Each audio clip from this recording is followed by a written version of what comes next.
feel the fear and do it anyway.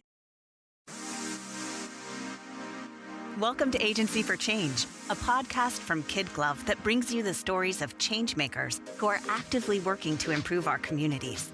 In every episode, we'll meet with people who are making a lasting impact in the places we call home.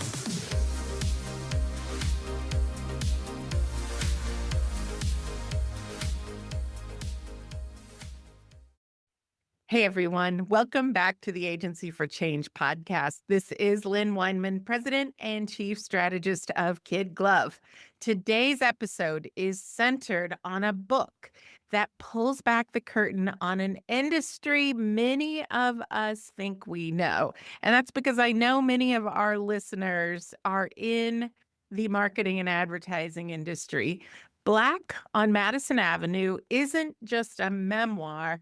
It's a firsthand account of what it's been like to navigate power, opportunity, and identity in the advertising world. So, my guest is Mark Robinson. He's the author of the book and also a marketing leader who spent more than 4 decades inside some of the most influential advertising agencies in the biz. And in this conversation, we're going to dig into the stories behind the book, talk about what's changed and, quite frankly, what hasn't, and give some advice to leaders who need to understand what it's going to take to make their organizations more inclusive. Mark, welcome to the podcast. Thank you, Lynn. Thank you for inviting me onto the program. Absolutely. So I'd love to have you start by telling us, Mark, a bit about your background and your journey through the world of advertising, because it is an interesting field to journey through, I would say, for anyone, but I think you have a special story. Well, my advertising seduction began in college when an alum came back to the campus to talk about what he did for a living, and it was advertising legend Jim Jordan. Oh, yeah. He talked about the advertising business, and I just fell in love right then and there, and said, "This is what I want to do." And I've always been fascinated by what influences people and what motivates people's behavior. Whether it's positive influences or negative influences, what are the triggers that makes people do what they do? And turns out that marketing is a good path for pursuing that curiosity and that skill set. I love the way you put that because I can relate. Your seduction into the field of advertising, right? I thought I wanted to be an actor and then decided I didn't want to be a starving actor. And I right? And I thought I wanted to be a writer, and then I couldn't quite see myself writing all day. And somebody brought up to me the idea of advertising, which just seemed like the perfect combination between creativity and business and psychology. And I'd have to say it has stuck with me for an entire career as well. So I'd love to hear, Mark, what was it like stepping into the industry at the time that you did? Because things have changed, and what stands out to you about your experience? Well, it was back in the summer of 1977, which was the summer between my junior and senior year in school. And the MAPE program, which is the Minority Advertising Internship Program that was sponsored by the 4As, the American Association of Advertising Agencies. And I was invited to be an intern in the program that summer. And it is not hyperbole to say that that internship was the magic key that opened the door to Wow. the advertising business for me. I mean, literally everything that I've been able to accomplish in my career is a direct result of having that opportunity at that moment. I'm so glad that you said that, Mark, because one thing that we're seeing in the industry right now is that the combination of AI and VAs, as well as a lot of advertising and marketing people working remotely, has really cut back on the number of internships, right? And Yeah. And if we're going to build that bench strength, keeping those internship opportunities available is important. But that's a topic for another day. So, from your perspective, because I know your book is on being Black in Madison Avenue and some of the stories that you faced, some of the obstacles that you faced.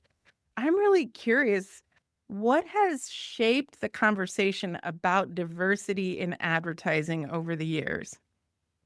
Well, historically, the conversation around diversity in advertising has always been anchored in the perspective that the industry is doing a good deed by being open to diversity. Ooh, That they were doing a favor for minorities by creating certain programs and handing a handful of candidates an opportunity to come into the business.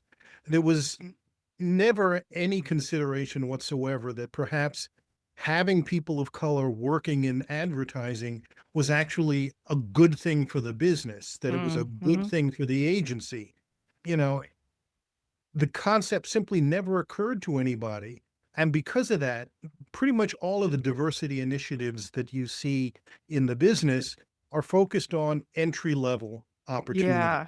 bringing Yes. people in at the start, and never any consideration of why aren't we diversifying senior management positions?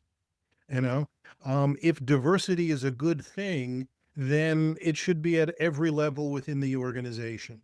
Wow. That's a that's a great point, Mark. And as you look at like where we are today compared to when you started in the summer of 72, I think you said it almost starts 77. 77. It almost sounded like you were starting a rock song there when you were telling that story. But where are we today? Like, have we made progress? Or I'm sure there's areas, I hope there's areas where we've progressed, but I also know there's areas that we haven't. I've had colleagues that have gotten very angry with me because they insist the ad industry has solved its diversity problems. Mm, And that, yeah, sure, it used to be very bad, but everything is much better now. mm, And, of course, that's not really true. Black representation in ad agencies is modestly better than it was 50 years ago. It would be almost impossible for it not to be better. right. But at the same time, it still lags significantly behind representation in the overall population, representation in the overall adult workforce. If African Americans, for example, are 13% of the total population, but they're only 5% of the advertising workforce. Yeah. That's a big issue, right? But I'm even curious. So, I mean, it's one thing to recognize an issue is happening, another thing to write the book about it. What like was the jumping off point where you were like, I've got to let more people know what's going on? Well, Black on Madison Avenue, my book, it started out kind of as a handful of anecdotes of my own experiences in advertising. A collection of interesting stories that I had about my life and my career. But as I started to build it as a book, I Yeah. began to see that it was really, more of a jumping off point for telling a larger story that was, based on broader issues than just anecdotes about my career. And so I started looking at creating a conversation around issues that are bigger than just me and my own experiences. And that's what the book tries to accomplish, is use me as a jumping off point for larger, broader, more relatable stories and issues about people, minority professionals in general. Yeah. So, Mark, you sent me an advanced manuscript, which I'm really finding to be extremely interesting. As people buy the book, read the book, what are some of the key takeaways they're going to find? Well, I think there are two key themes in the book. The first is that people of color who work in advertising are invisible. People Mm, don't see us at all. We're either a complete nonentity unless our presence is thrust upon others.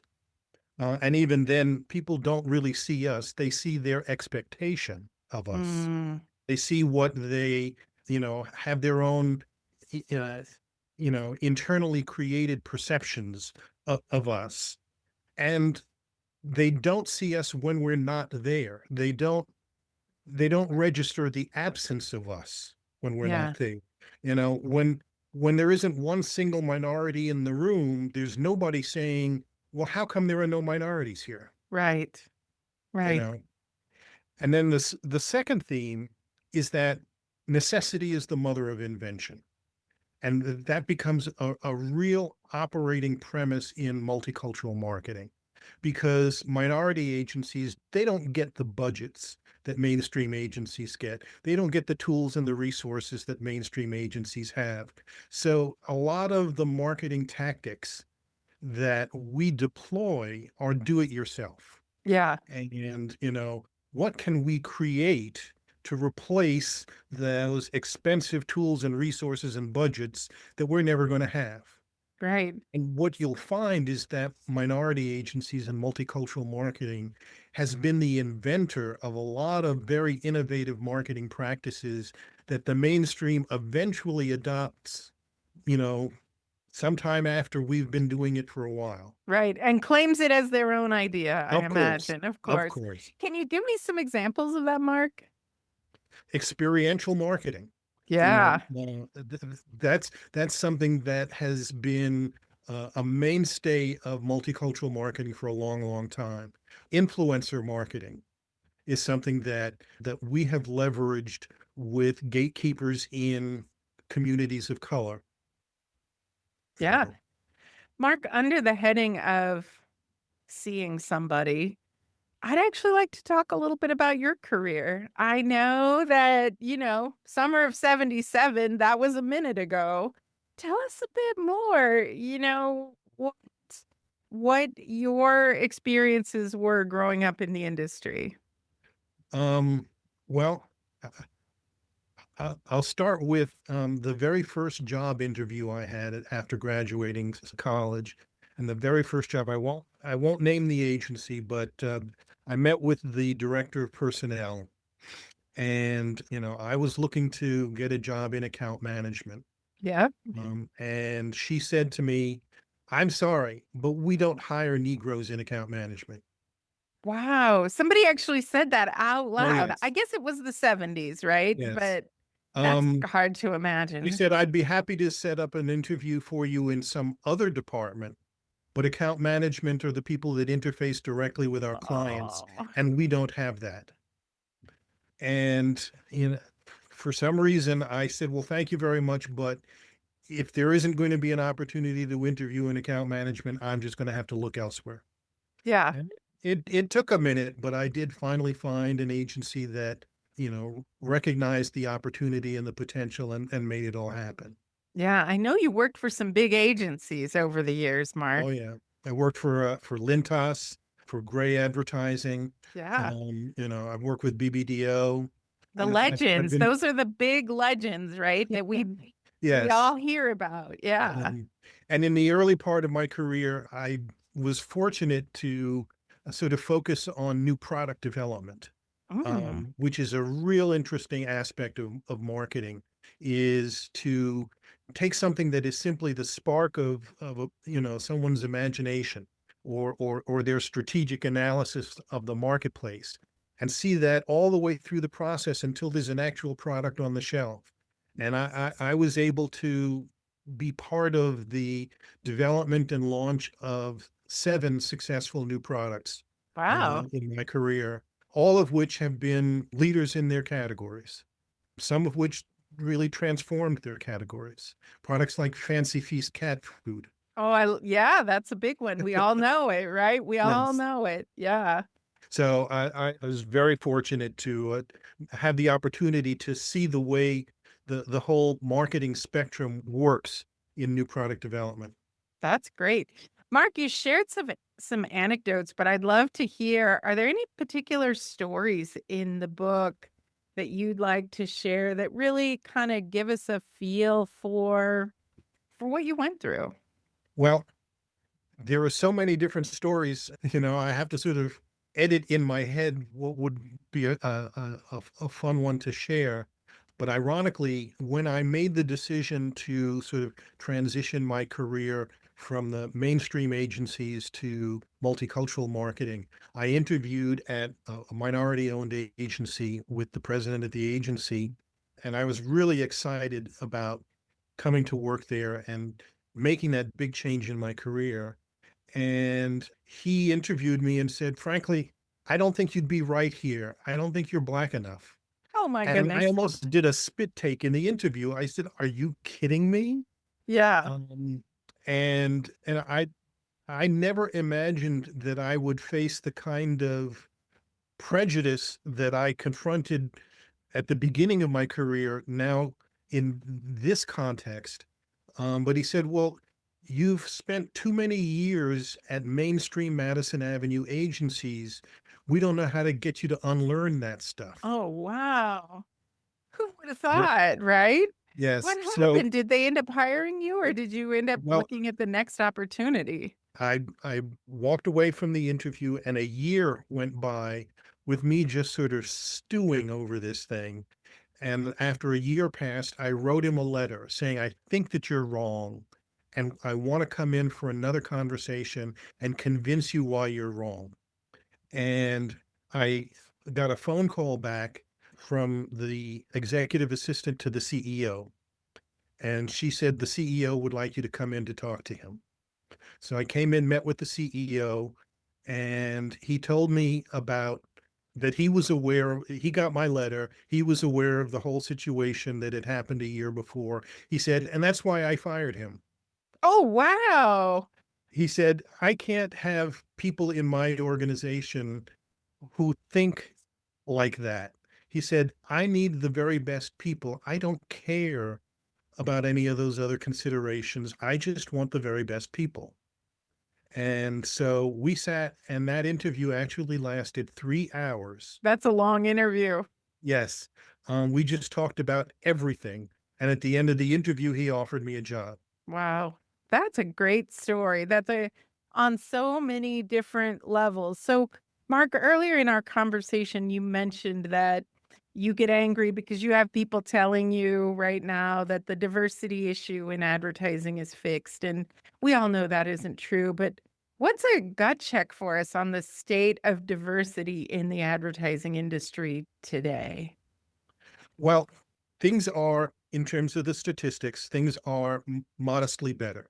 Okay. Um, there's a quote from Whitney Young, who was the executive director of the National Urban League, that was in a Time magazine interview in 1969.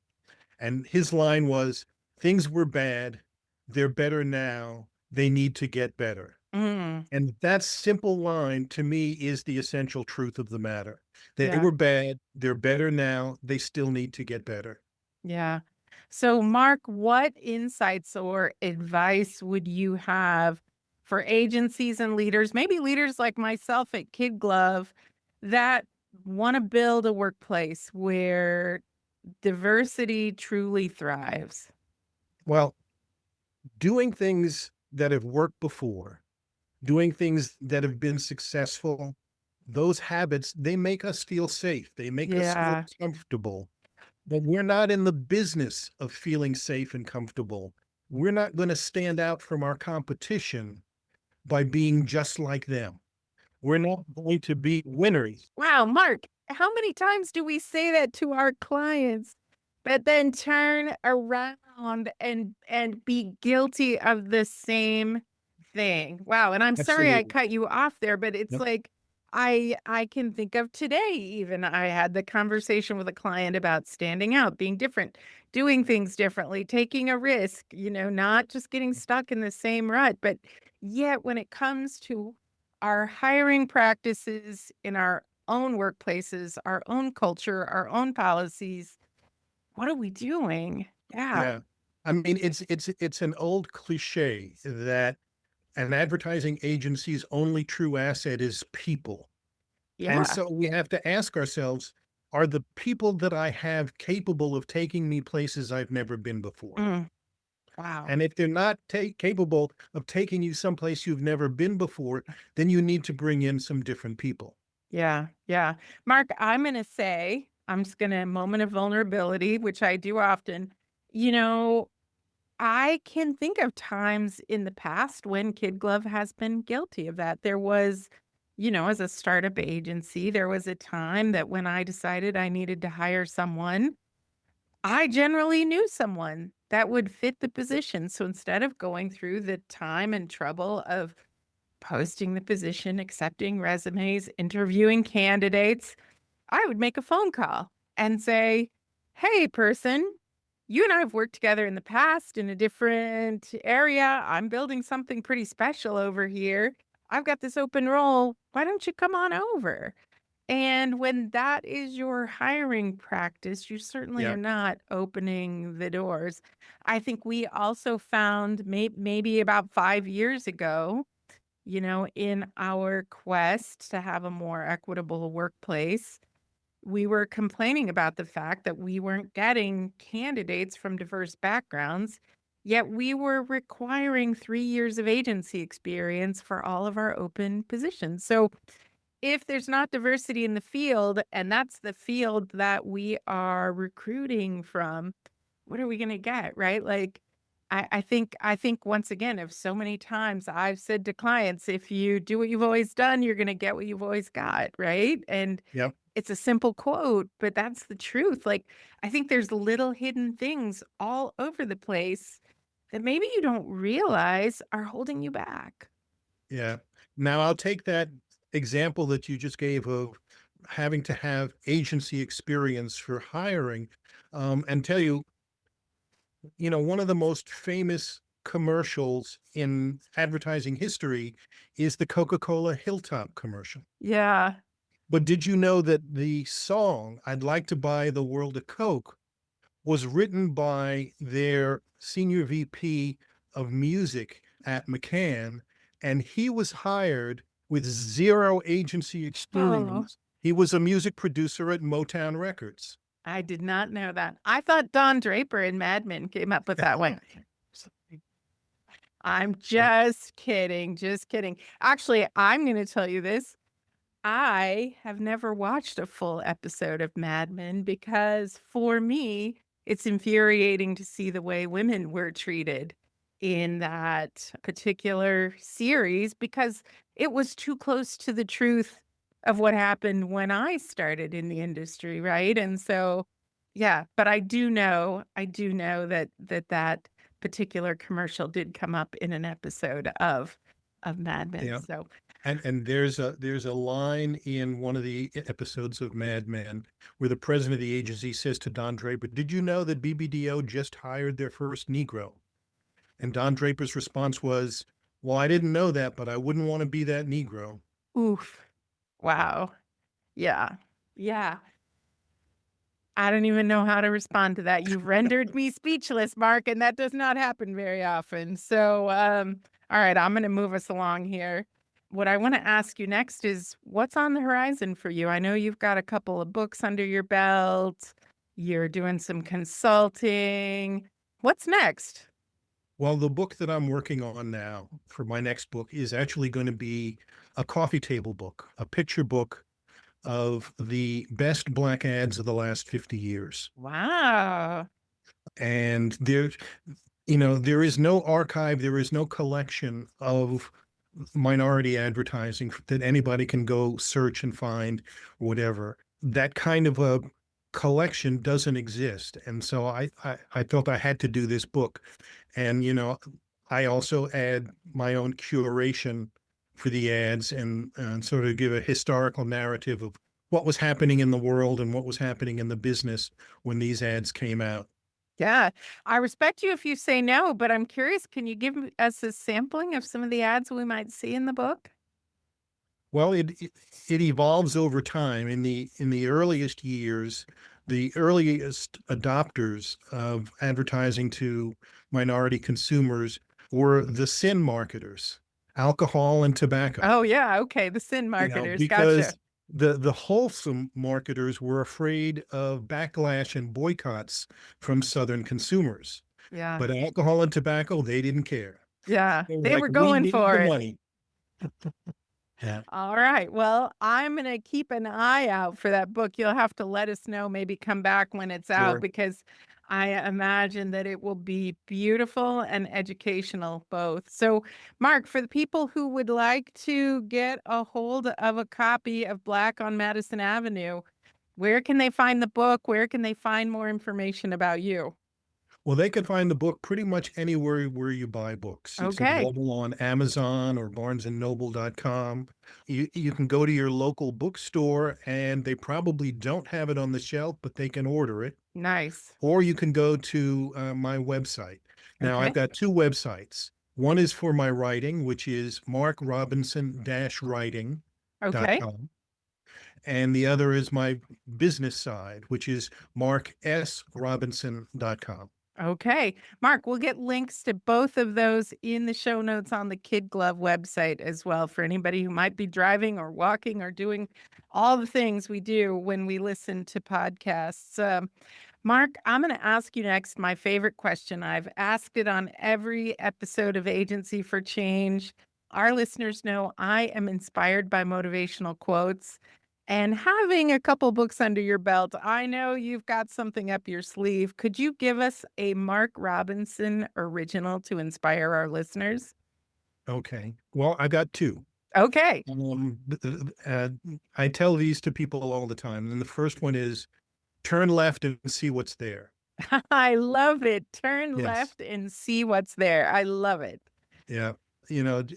Just be curious about everything that you pursue there, you know. And the second quote is feel the fear and do it anyway. Ooh, yeah. Yeah, that is a really good one, right? I often like to say, if it makes you nervous, it's probably the right thing to do, right? Absolutely. Absolutely. Particularly in an industry where you want to stand out from the crowd. Mark, I have really loved diving into this conversation with you.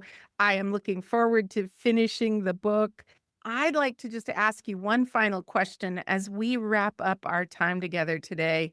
What is the most important thing about your work that you would like people to remember?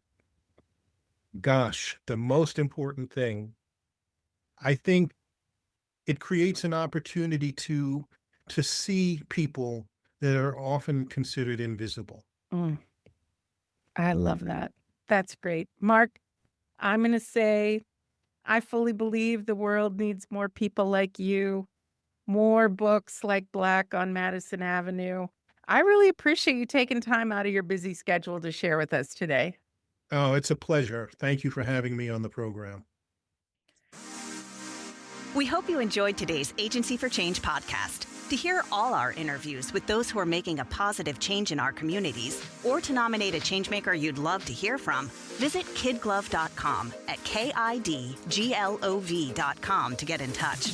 As always, if you like what you've heard today, be sure to rate, review, subscribe, and share. Thanks for listening, and we'll see you next time.